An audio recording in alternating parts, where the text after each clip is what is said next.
요한계시록 15장은 이제 마지막 대접 재앙의 서막을 여는 내용입니다. 우리가 이제 앞에 심판의 흐름을 보면 7인이 나왔죠. 그리고 7천사의 나팔, 그리고 이제 7대접이 나옵니다. 그래서 요한계시록 전체 보면 심판하는 그런 나팔, 대접 이렇게 나오는데요. 이제 오늘은 그 서막을 알리는 것입니다. 그래서 내일 본문에 보면 7대접의 재앙의 이야기가 나오는데 그 서막을 알리는데, 그 알리는 내용 가운데 강조되는 것이 뭐냐면 하나님은 어떤 분이신가 하는 거죠. 우리 하나님은 어떤 분인가? 기다리시는 하나님이십니다. 기다림에는 인내가 필요하죠. 왜? 하나님은 참고 그리고 인내하시면서 기다리십니다. 그러면서 또 한 면은 뭐냐면 끝이 있다는 것을 경고하십니다. 끝이 있다는 것입니다. 자, 우리가 이제 오해하고 있는 것 중에 하나는 뭐냐면 하나님은 사랑의 하나님이시다, 구원의 하나님이시다, 은혜의 하나님이시다 하는 것은 맞죠. 하지만 하나님은 끝까지 참으신다 하는 그 말은 맞습니까? 틀립니까? 끝까지라는 말은 우리가 우리 개인의 어떤 삶, 하나님의 백성 안에서 하나님은 우리를 돌아보시고 인내하신다 하는 차원에서 끝까지라는 말은, 그런 표현은 맞을 수 있어요.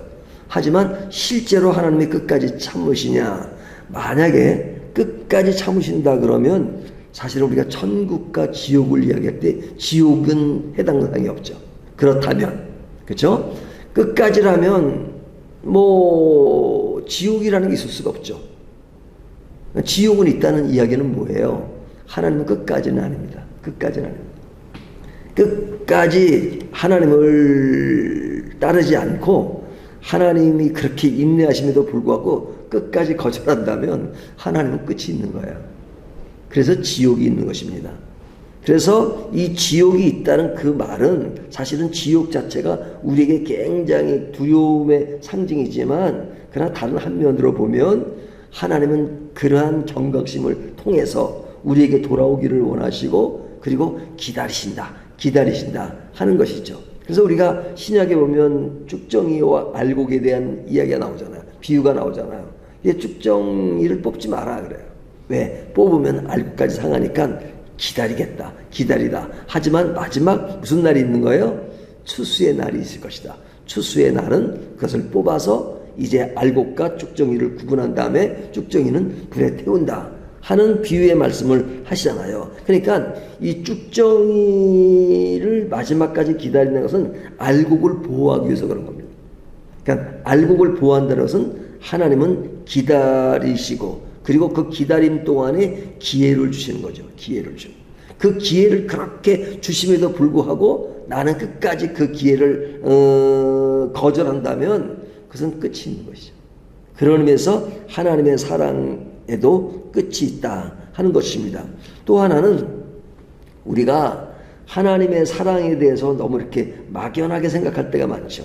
그냥 하나님은 사랑이시니까 무엇이든지 끝까지 사랑하셔야 된다. 그런데 한번 이렇게 가정을 해보죠. 어떤 사람이 나에게 평생 악한 짓을 해요. 못살게 굴고 악한 짓을 해요. 그리고 그의 어떤 인간성이나 뭐 신앙은 물론 없고 그래 아주 악했어요. 근데 이제 마지막에 하나님 앞에 갔는데 하나님은 사랑이시니까 그도 사랑으로 용서하시고 받아들이고, 또 어려움을 당한 나도 받아들였다면 당한 입장에서 어떤 생각이 들겠어요? 저 사람은 평생 나를 괴롭히고 나쁜 짓은 다 했는데 하나님이 그도 사랑하셔서 그도 구원하셨다. 그러면 좀 원폐하다 그러지, 공정하지 않다고 생각하지 않겠어요? 그래서 하나님의 그 논리는 요한계시록을 통해서 구원과 심판을 동시에 얘기해요. 동시에. 이것이 왜 그러냐? 당시에 박해를 받던 그리스도인들은 엄청 힘든 거잖아요. 박해를 하는 사람들은 누구예요? 여기는 요한계시록 표현하면 적그리스도고 그리고 이것은 어떤 사탄의 세력이고 이런 세력이 있어요. 계속 고달프게 만들어요. 그러니까 기독교인들이 계속 박해를 받고 힘들어요. 그런데 그 힘든 기독교인들에게 요한계시록이 주는 메시지가 기다리라, 기다리라. 그리고 하나님의 때가 모든 것이 평정을 이룰 것이다. 그 평정을 이루는데 가보니까 마지막에 나를 그 사람 괴롭혔던 악한 세력도 하나님이 구원하신다. 그러면 공정한 게 아니죠. 그도 심판하신다는 거예요. 심판. 그가 큰 역할을 하고 힘을 가졌지만 심판이 있다. 그러나 너희는 구원한다. 이것이 공정한 것이죠. 그래서 요한계시록에서 당시에 박해받던 그리스도인들에게 희망을 주고 격려하는 것은 너희를 구원한다. 하지만 너희를 괴롭혔던 그 사람들은 심판이다 하는 것이죠. 다른 성경을 보면 하박국이 그렇잖아요. 하박국의 그 유대인들이 계속 바벨론의 그 위협을 받고 어려움을 당하잖아요. 그러니까 하박국 선지자가 하나님께 기도하잖아요. 하나님, 우리 민족이 어려움을 당하니까 좀 살려주십시오. 근데 하박국 1장에 보면 뭐예요? 하나님은 듣지도 않으시고 구원치도 않으신다. 그런 말씀을 하잖아요. 그러니까 하박국 선지자 볼 때는 왜 이렇게 기도하는데 하나님은 응답도 안 하시고 왜 구원치도 않으시는가? 그냥 굉장히 안타까워요. 막 서성이고 내가 어찌할 바를 몰라가지고 막 그래요. 근데 나중에 3장에 가보면 하박국이 전혀 1장에서 그런 서성거리고 불안했던 그런 심정이 아니라 3장에 가면 완전히 다른 분위기로 바뀐 것을 볼 수 있잖아요. 뭐라고 바뀌어요? 외양간에 소가 없을지라도 나는 하나님을 찬양하리로다. 그러잖아요. 거기 전제가 뭐예요? 외양간에 소가 없을지라도 내가 가지는 아무것도 없어요. 주어진 것이 없어요. 하지만 나는 찬양을 한다. 그러면 1장에서 그렇게 불안했던 하박국이 3장에 가서 그렇게 달라질 수 있는 그 원인이 무엇일까요? 그 원인이 2장에 있는 겁니다. 2장에 하나님은 하박국 선지자에게 응답하십니다. 뭐라고 응답하세요? 의인은 믿음으로 살리라 그러죠. 의인은 믿음으로 살리라. 그것이 로마서에서 그 하박국을 원형해서 쓴 말이잖아요. 의인은 믿음으로 살리라. 그러면 의인은 믿음으로 산다는 것이 뭐냐? 시제로 이야기해요. 비록 더딜지라도 기다리라. 그날은 반드시 온다 하는 것이잖아요. 비록 더딜지라도 기다리라. 지금 입장에서는 기다리는 겁니다. 기다리는 겁니다. 비록 더딜지라도 기다리라. 하지만 그날은 속히 오리라 그러잖아요. 그러니까 그 속히 온다는 말씀, 인내한다는 말씀, 근데 그런 맥락에서 다시 한번 생각해 보는 겁니다. 생각해 보니까 그때가 어떻게 될 것이냐. 너희를 괴롭혔던 바벨론은 심판을 받을 것이다. 하지만 너희가 지금은 그들에게 그물에 걸린 고기처럼 굉장히 어렵지만 너희들에게 구원이 있을 것이다. 그냥 그런 맥락에서 다시 한번 살펴보니까 뭐예요?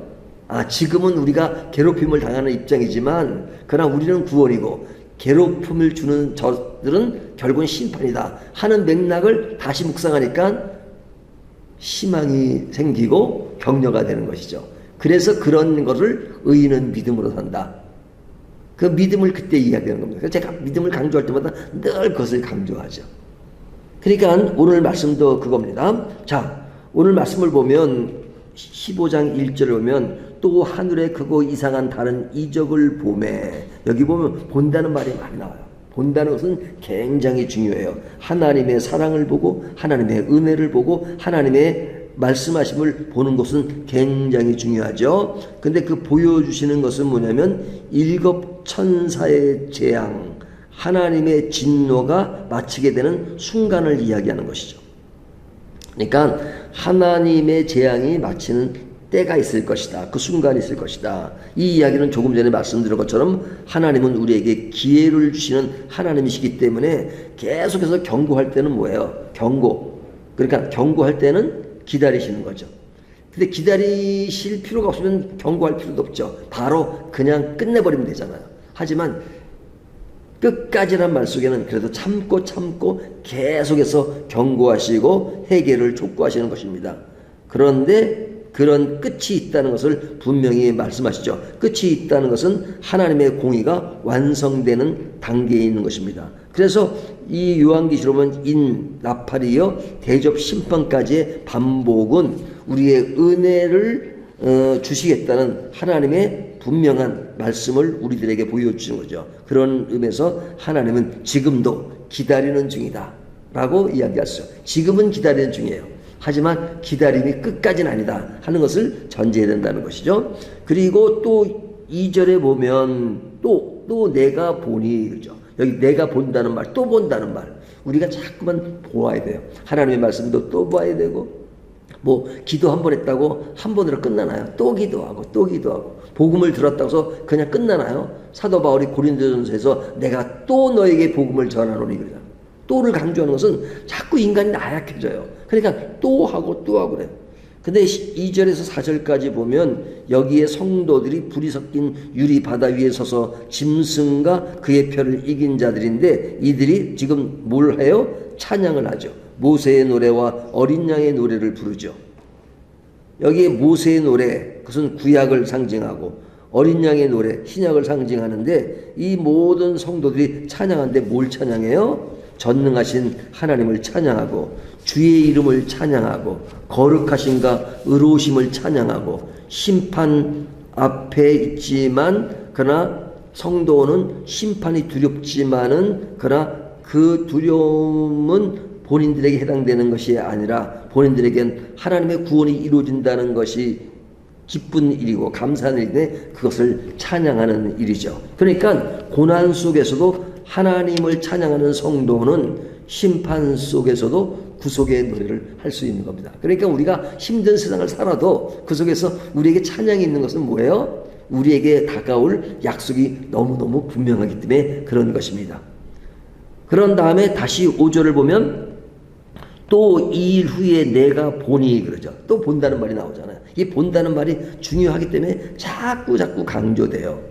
요한은 다시 보았다고 고백하죠. 성전이 열리고 7 천사가 진노의 대접을 받습니다. 그러니까 그 내 생물이 이렇게 가져온 성도의 기도죠. 기도로 만들어진 그 7 대접을 받죠. 그 대접이 쏟아내면 그것이 이제 재앙이 되는 것인데, 이때 그 울려 퍼지는 그 성도들의 노래, 찬양, 이런 것들이 있죠. 그러니까 그런 재앙이 이루어지는 가운데서도 성도들은 항상 찬양이 있습니다. 그 찬양이 뭐냐? 찬양의 대상인 전능하신 하나님의 모습을 찬양하고, 그리고 그러면서도 거기에는 뭐가 있냐? 심판의 대상인 사람들이 해결을 촉구하는 그런 것들이 그 찬양 속에 어우러졌습니다. 그러니까 성도는 이 두 장면을 모두 보아야 되는 것입니다. 구원도 봐야 되고 심판도 봐야 되고 찬양도 봐야 되지만 또 심판의 그런 일이 있다는 것을 봐야 됩니다. 그래서 성도들이 경건하다는 것은 약간 두려움이라는 그런 의미를 담고 있어요. 예? 그리고 우리가 하나님의 은혜를 감사하지만 그러나 죄를 지서는 안 된다. 죄를 안 질 수는 없지만 그러나 그런 자세는 분명히 해야 된다. 그래서 이 내용이 반복되지만 마지막이 있다는 것을 자꾸만 강조하는 겁니다. 마지막이 있다. 그러니까 끝이 있는 기다림이라고 하는 것은 지금이 기회라는 말씀입니다. 끝이 있다는 것은 지금은 기회. 아직은 끝이 아니니까. 그러니까 아직은 끝이 아닐 때 내가 지금 크리스찬이 아니라면 다른 길은 없어요. 크리스찬이 되고 그냥 하나님께 돌아가는 것. 그러니까 성경은 넌 크리스찬에 대해서는 할 말이 없어요. 그들에게 주는 메시지는 딱 하나요. Come to me. 돌아오라. 너희가 살 길은 나를 믿고 돌아오는 길이다. 그러나 예수를 믿는 우리들에게는 뭐냐면 이제 너희가 돌아와 있으니 내 품에 있으니 내 뜻을 알고 내가 베푼 그런 사랑 안에서 순종하며 살라 하는 것입니다. 메시지가 두 가지예요. 믿지 않는 사람에게는 돌아오라는 것이고 믿는 사람들에게는 그 안에서 진정한 화평을 누리라는 것입니다. 그렇다면 끝이 있으니까 지금 예수를 믿지 않는 사람은 지금은 기회니까 빨리 돌아와야 되는 것이고 또 우리는 그런 믿음 안에 있으면 그것을 누릴 줄 아는 것, 이것을 오늘 본문이 이야기합니다. 하나님의 인내는 죄인을 위한 은혜의 시간이며 그 인내가 마치는 날은 반드시 다가올 것입니다. 그러니까 우리가 뭘 봐야 돼요? 이 두 가지 요소를 늘 보고 하나님의 구원과 심판을 바라보면서 하나님이 주시는 믿음의 시선을 가지고 살아야 되죠. 찬양을 보는 눈, 심판을 보는 눈, 그 사이에서 내 신앙의 위치를 점검하는 나를 보는 눈, 이 세 가지가 중요합니다. 구원과 심판을 보는 눈, 그 가운데서 나를 보는 눈, 내가 지금 어떤 자리에 서 있는가, 이런 자리에 서 있으면 그것을 볼 줄 알면 그 믿음 안에서 우리는 박해 가운데 불행한 그런 삶의 현장 가운데서 힘을 얻고 용기를 얻을 수 있는 것입니다. 그 용기와 믿음은 결국은 믿음으로 가능한 것입니다. 그 믿음으로 오늘도 승리하시는 하루가 되시기를 주님의 이름으로 축원합니다.